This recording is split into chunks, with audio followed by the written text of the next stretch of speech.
Welcome. I am Crimey Queen, and if you are joining us for the first time, it's the channel where we have fun with words and numbers, numerology to be precise. Okay, so I think that's Mother Eve is really wanting to assure you that you can have fun on this channel. Although okay, I'm kind of like getting my emotions balance here, trying to, because Mother Eve has instructed me to do a video, and it's like this daughter who is just doing something because she's told to. So I'm really wanting to put this happy factor to get this going. So basically, it's about how to prepare for a Kundalini experience or rise or activation. I prefer to say activation. It really sounds very active then, and of course it gets you to get into the act of thinking, of getting ready. All right, so I have of course got a presentation on, yes, it's called only activate your Kundalini uh, if you want to meet with Mother Eve. Okay, so but Mother Eve has asked me to do this presentation, and how to prepare to have a Kundalini activation. Okay, now it almost feels as if who am I to say, to tell someone how to do this, although I did. But when I did, it was with a different motivation, because I heard some people were on YouTube. I watched couple things of people who were very adverse to this, and because I had had such a wonderful and beneficial experience, I really felt I had a duty to let people know how beneficial that was for me. And so to just really weigh the balance, or have this on a balanced scale. Now, yes, so let me just tune in now. Okay, why would you want to have a Kundalini experience in the first place? That is really a question I think is vital to really ask yourself. And when I speak of a Kundalini experience, I'm talking about activating your third eye.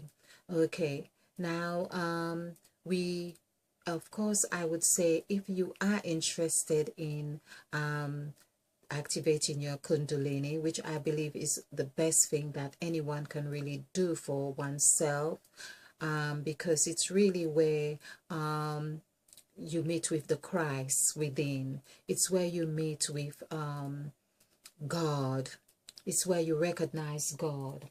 And of course, it's in the mouth. The hair is God. This eighth hair is God. And there's the mouth. Now, of course, this is the said God. Mother Eve is the said God. Now, I just had a definition of Eve. Eve is really the, of course, we know is the mother of all living, but is the mother of all living. It means that Eve is the demarcation of moving into another realm, moving into another step. So it is very important to have an even Eve, meaning have the assistance of this even perspective about a Kundalini. It's having, so you are getting to know everything that is necessary to activate your pineal gland. It's getting to understand. In fact, I read about myself, about the pineal gland. I wasn't aware that a Kundalini and a pineal activation was one and the same. And even when it did happen for me, I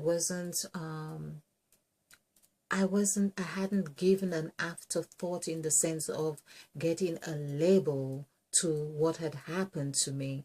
All I knew, because I just went into writing mode, I was very occupied with the benefits or the aftermath of that experience. So it's very beneficial to get people's experiences or ideas. It doesn't mean yours is going to be the same, but in case something happens, then you could know, oh, well, if my head feels a little bit dizzy, then I know I'm having this experience or something is happening. So you would be able to identify and trust the process. So one of the things that I feel is key right here is to trust your intuition. Your intuition, of course, you go within and you ask Mother Eve's guidance to help you with that. You will be guided to doing the right thing at the right time, space, and sequence. And that is already key. When we do Eve is really key. When we do the numerical values for Mother Eve is key. When we do the numerical values for Eve is key. In fact, I think it's important that I give you at least the list of things that this number 5, which is also the Kundalini rise, the Kundalini is actually, it equals 5, which is like the word key or house or home or lock or shut. So that in itself is saying that we have the key within us. We are the house, but the key is like the key, it's as though it is in a locker. It's like you have a key to get the master key that you need, which is Mother Eve or the serpent. And so that is really crucial to understand the makeup and dynamic of what is to be experienced. So all right, so I haven't got this which I was hoping to have now, but this is all going well. So there we are. This is one thing. We begin with meditate. Well, this is what I did. I underwent, before I actually put all my plans in place, I went on a 40-day commitment to praying and fasting. The fasting, of course, for me was abstinence of sexual activities. That was going to be my main fast. So in actual fact, that was easy because I was already fasting in that area. So when it came to really meditation, I was meditating sometimes twice a day, and on periods of, it could have been 15 minutes, an hour. I just went on what was convenient. I also did lots of long walks in parks and cemeteries, meaning I spent a lot of time in the quietness of my mind and in quiet environments. That was very important. So in all this clarity that I was experiencing was had enabled me to make a very sound decision of the 40 days of fasting and meditation and praying. Lots of prayers. So my prayers would be like affirmations. I had lost the act of going on my knees to pray for quite some time. So periodically throughout the 40 days, I did go on my knees because, of course, that I was broken. I got to the stage of being broken. And now I am understanding the essence of when it is said you're being broken. Like, so the word be, it's like anytime we get to the be word, I feel that the be word is offering a brokenness, yet it is in that brokenness is the nurturing of that which is necessary. So take, for instance, the example of Moses breaking the tablet. So there is a breaking to refixing something. Christ broke bread. So there was a breaking, and then there would be a fixing of something. Jonah in the belly, in the whale of the the belly of the whale, there is a bee as well, the belly, of course. And there, that just reminds me, oh my, when the serpent was cast onto the ground, and it said, upon your belly you shall crawl. There is the B word again.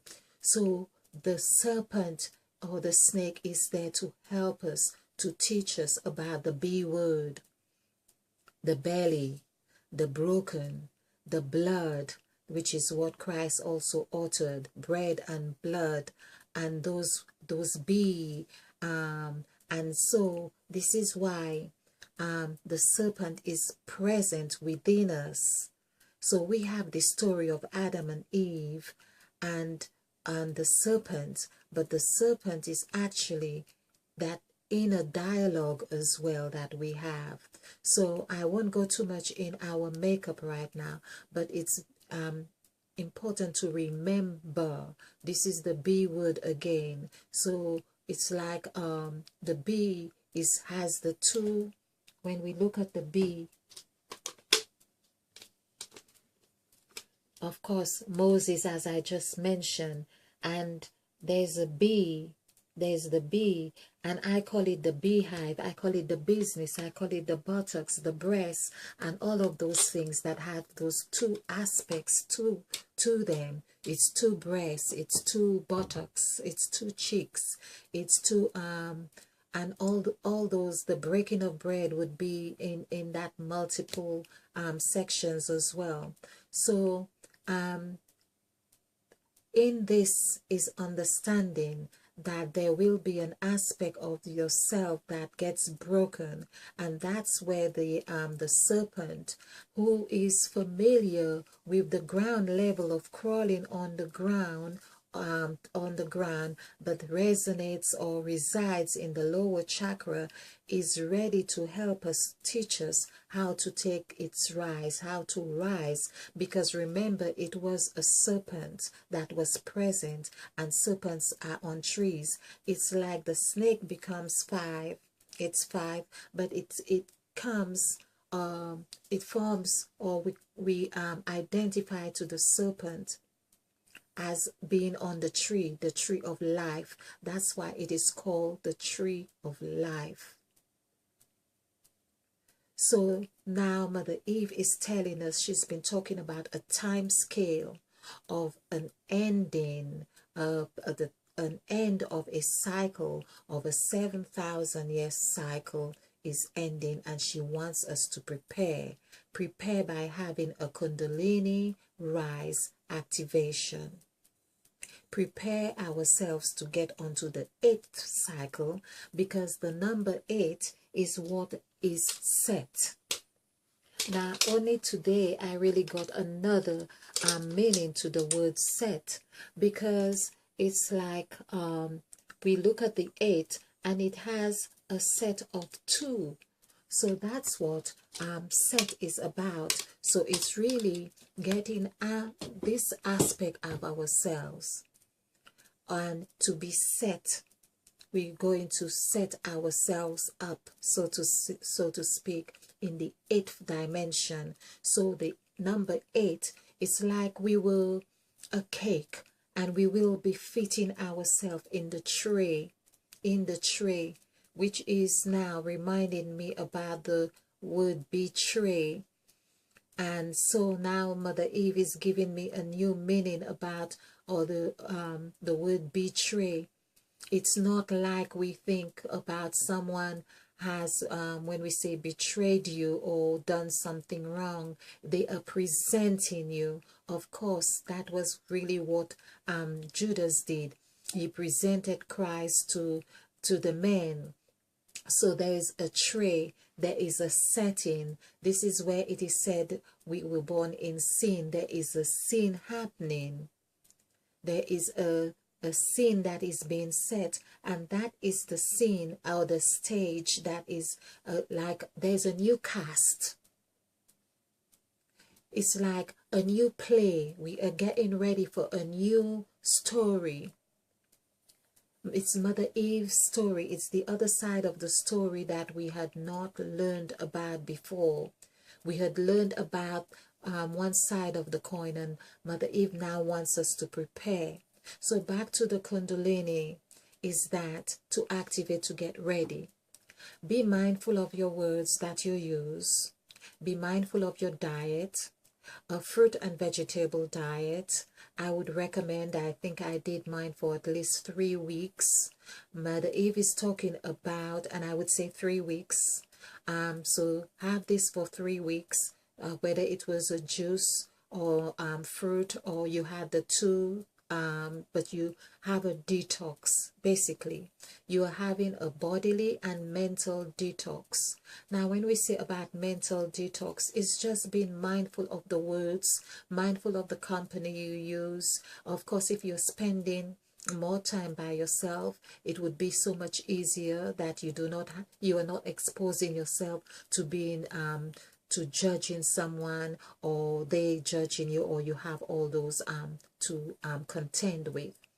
Because another thing is, you are going to be very, very susceptible to picking up people's emotions, because things are shifting in your psyche. And so in that shift, you are being aware of your surroundings and people around you. You can hear people talking without they opening their mouths. You would know people's thoughts. So basically, it's like really going into a mode of self-preservation. So I followed this, for instance. Sorry, I don't clearly remember how long I did the fruit and my diet for, but I would say, guided by Mother Eve here, 3 weeks, and we have been looking at the significance of the number 3 as well. So 3 is perfect. Also, as we say, meditation. When you meditate as well, use a candle. You can do that. Do candle gazing. That is fine. Okay, Mother Eve. Lots of affirmations. When we say lots of affirmation, you can have one affirmation and you use this throughout, and that is perfect. I have an affirmation that I got from Louise Hay, and I have been using that affirmation for many years, and it is just beautiful. All my needs and desires are met before I even ask, and it is so. All my needs, all my desires are met before I even ask, and it is so. And you could do this periodically. You would be doing this and not even knowing. But we have just encountered the most powerful, I would say the most powerful, according to Mother Eve, affirmation. Let there be light, and there was light. In everything you do, let there be light, and there was light. So the light is really that which came out of the dark. You will be able to see things, you will be able to feel, you will be able to know, and that would be sufficient. Oh, if you want something even simpler, just thank you. Thank you. There is a magic in the word thank you that I had not really, in fact, I meant to do this in its entirety. Thank you is really very, very powerful affirmation. 2 words, THANK, and I will explain why. In fact, I had not even seen the magnitude until now. In the middle of the word thank is A, just like it were in the word heart, HEART.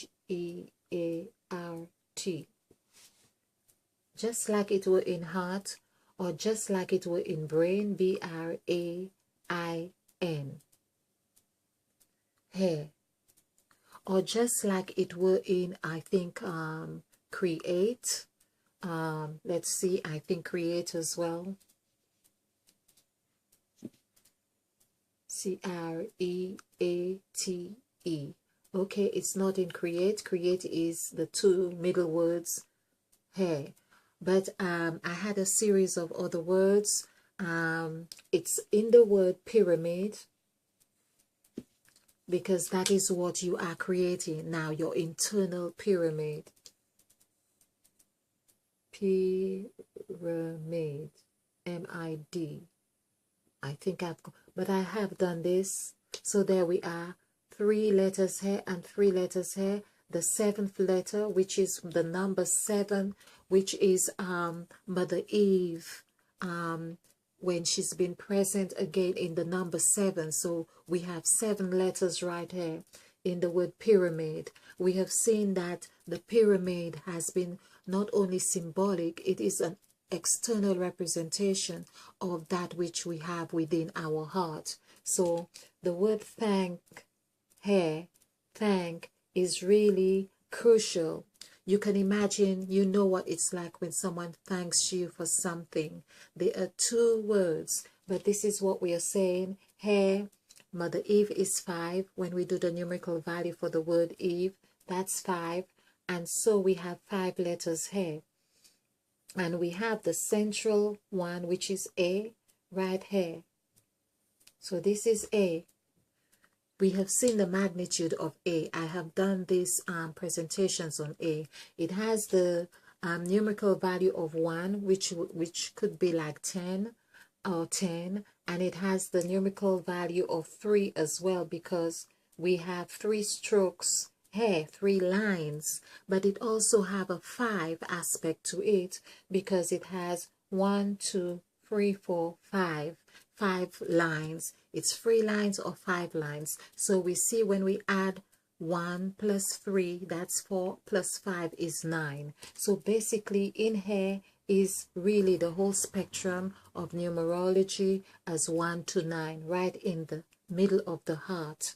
In the middle of the heart, as it will, and the word heart is 7 as well. So here we have, and if we do the numerical value for this, is 2, 8, 1, 5, 2.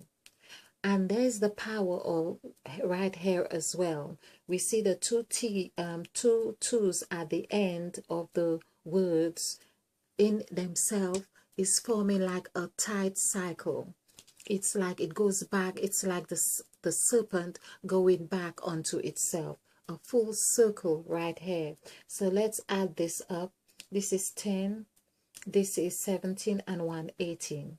Oh, it's 18. I thought it was actually, wow. Oh no, this is 9. The numerical value. No, that's correct. 5, 2, 8, 2. Okay.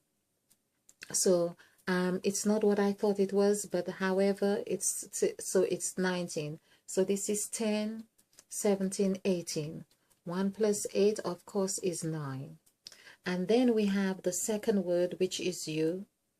And this is 7, this is 6, and this is 3. 3 plus 6 is, let's do it this way. This is 10, and 6 is 16. 1 plus 6 is 7. Now let's add these together. 9 plus 7 is 16 again. Of course, 1 plus 6 is 7. Now, that's the serpent right here. We are doing the serpent right here. This is a powerful, very, very powerful tool that so every time we say thank you, we are being present. We are acknowledging present, or acknowledging the serpent, which is wise in all things. Okay. So back to what we can do for activating your Kundalini rise. So you have an affirmation, or you pray, and Spirit will guide you in that. Of course, you need to ask, because we have been told to ask, although all our needs are known, but the asking is really for all certainty, sense of certainty that all our needs are being met, because we have those cycles. Remember the eves. That's what I had not acknowledged before. Remember, just like when we have the nights, to have as a demarcation for the following day, for the sunrise, That's why it is also important to acknowledge that everything we are doing is psychical, in the sense that it serves us well to remember to ask. Yesterday was gone. Today is now a new day. And so you are acknowledging this newness. You acknowledging, you are not taking things for granted. You are acknowledging and welcoming the day and saying thank you. Like on your bed, you just say thank you. Thank you, universe. Thank you, God, however you want to thank you. But again, even thank you, the most powerful thing you can do about this is to go into the mirror.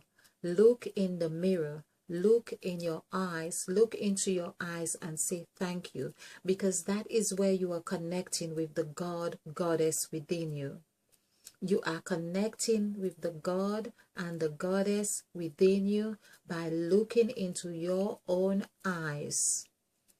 Now, this may not be easy to begin with, but trust the process. It is important. The word trust itself, the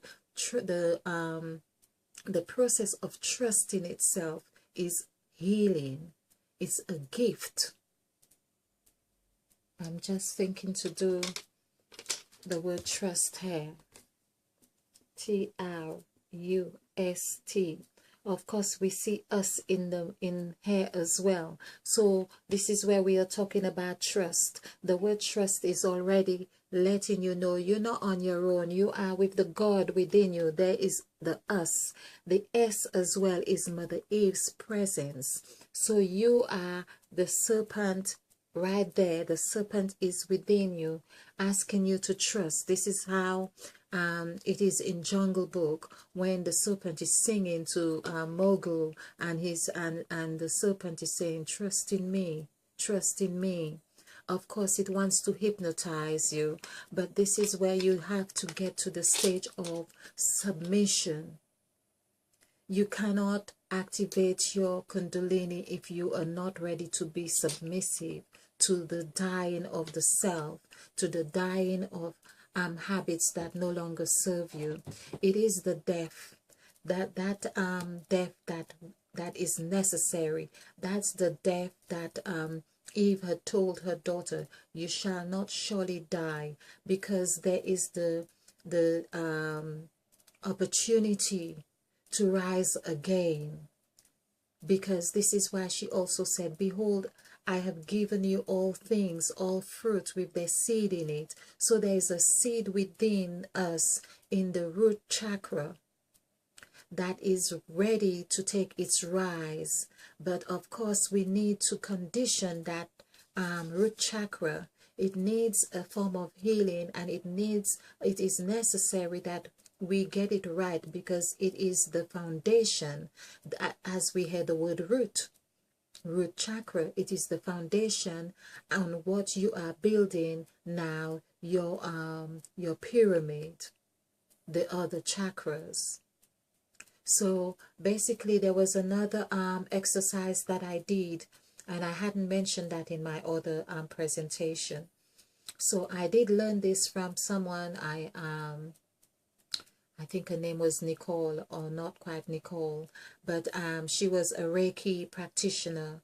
And basically, it's when you begin to activate the chakras. So I was really, after the 3 weeks, of course, or so, and depending how ready you are, there is no time scale on when this might happen, that you may just begin to feel that pop in your spinal cord. And you will of course experience discomfort. You will experience I say will because most people do, but you will feel the sensation of something moving through your spinal cord. Of course, in my case, it was very crucial that it held me in the sort of middle of my back. I think it had got to the middle of my back, and it felt like it was really, I was like a child, like a baby in the womb. But I was trusting. I knew something very special, and I uttered those words as well. I was uttering in that dialogue. I said, and I was saying, God, I don't know what is happening to me, but I'm going to trust that is something good. I could sense something huge was happening, and I said that as well, and I confessed it, because that's what I was just being present. I said, I don't know what is happening. And the tears were going down my eyes. And I said, I don't know what is happening, but I know something really major is happening. And I am trusting that I'm going to survive the process of this, whatever is happening. I wasn't aware that I was having a Kundalini rise at the time. And of course, this was a series of experiences, but right now I want to use this as a platform to really tell you how to prepare. So while you are preparing, having your detox, for instance, what I would recommend is a series of spiritual bath. Spiritual bath is not like scrubbing your skin and soaping it up and all of those things. Although I did do that, and afterwards I would go through the ritual. So that in itself was part of the ritual for me. So, but it's just to tell you. So I used I used 9 essential oils.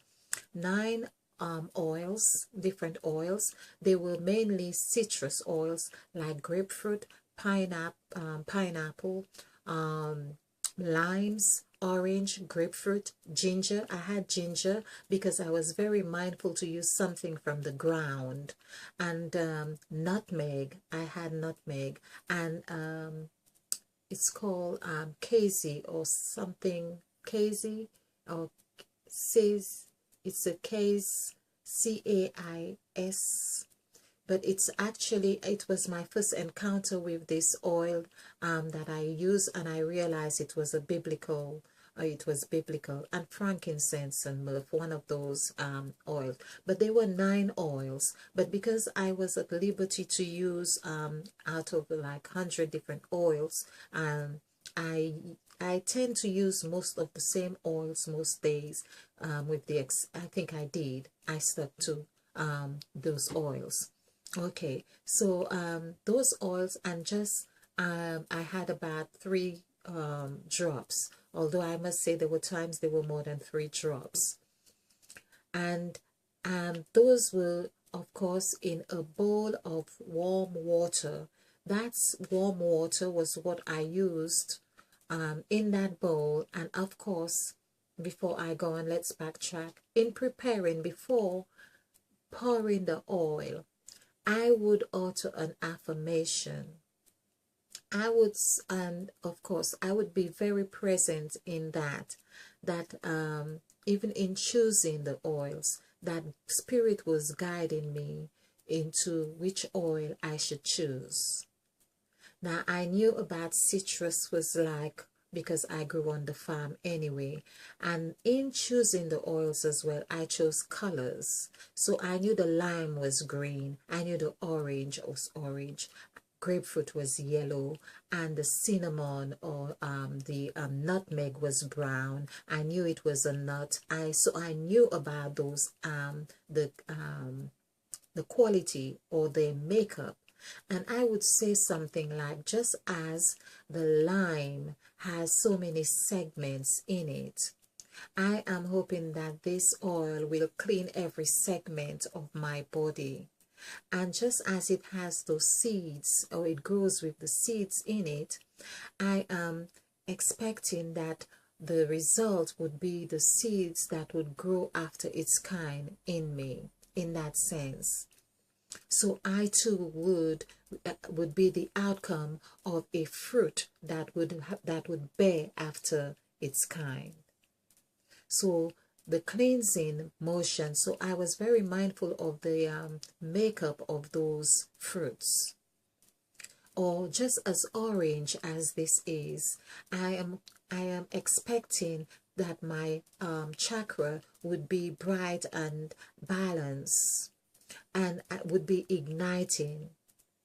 And so these were things, but get spirit to really lead you in how to do this prayer. Just be mindful. If you don't know what it looks like, Google it so you can get a physical representation of what a lime looks like, or what an orange looks like, or what a lemon looks like, and its attributes, its goodness. And so when you are having these showers, you know you are fortified in your makeup from the preparation. You have planted the seed within your makeup of the goodness of that which you're about to have.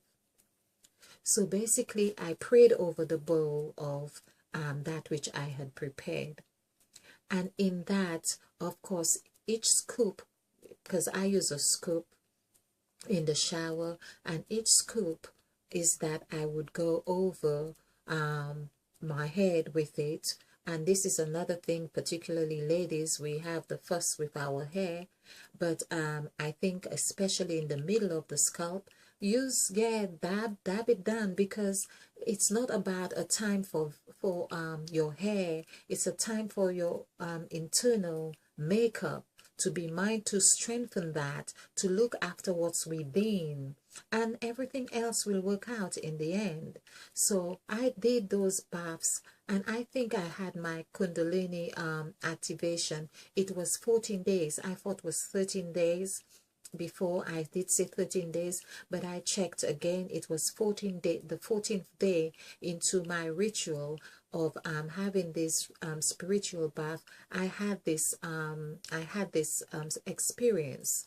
My Kundalini was activated, but I continued having the baths because I had set in my mind those 40 days and 40 for meditation and for fasting, and I continued. And it's no wonder I was writing afterwards, and it was difficult not to write. And I ended up having written 2 volumes from having my activation. So whatever it is, it's like it's that key that unlocks all creativity in you. When I saw what I was writing, it was very difficult to kind of really take it in that this was really coming from me, but it's the process. So that would be something to really consider. Of course, what you are wanting to achieve.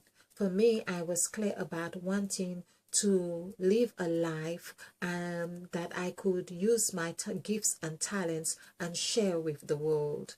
So that was very clear with me, what I wanted, even if I wasn't quite sure exactly which way that would go, because I have quite a few talents. And sometimes when you are like that, you are kind of lost of which area to go or what to do. But basically, you are spirit will guide you of how you can get in tune with yourself. It's every day. You are not planning so much ahead. About the only planning I really did was to really know that I'm going to have a spiritual bath tomorrow, and I'm going to meditate tomorrow. It's like that was my sole focus. And of course, in all of that, you are asking for forgiveness of all sins, so to speak. The people that you feel that you those things will just automatically come up anyway. You will be addressing thoughts and feelings that you thought maybe you had dealt with, but it's giving or presenting the opportunity to really see where you're at. It's like house cleaning, decluttering. I don't want this anymore. I don't need this anymore. I can do without that. I'm happy to really take a shift and take a different direction right now. And really to have that commitment to say, I'm not quite sure exactly how this is going to go, but I am willing to see myself through that process.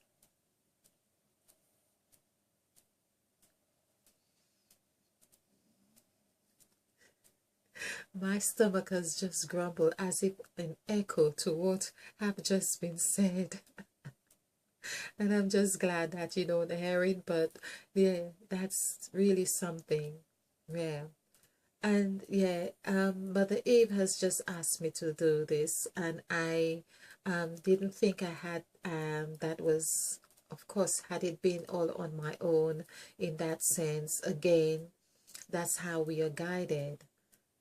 And when you are guided to do something and you have made that commitment to doing all that you possibly can to help another person, you do not deviate from the intuitive message to do a presentation for on Kundalini rise, even if you have done one before. So this is where I'm at. I am hoping that this helps you. I really do hope this helps you. I may not have gone in the correct, well, it's not incorrect either, the sequence that may apply to you, but the food is the first thing to really look at.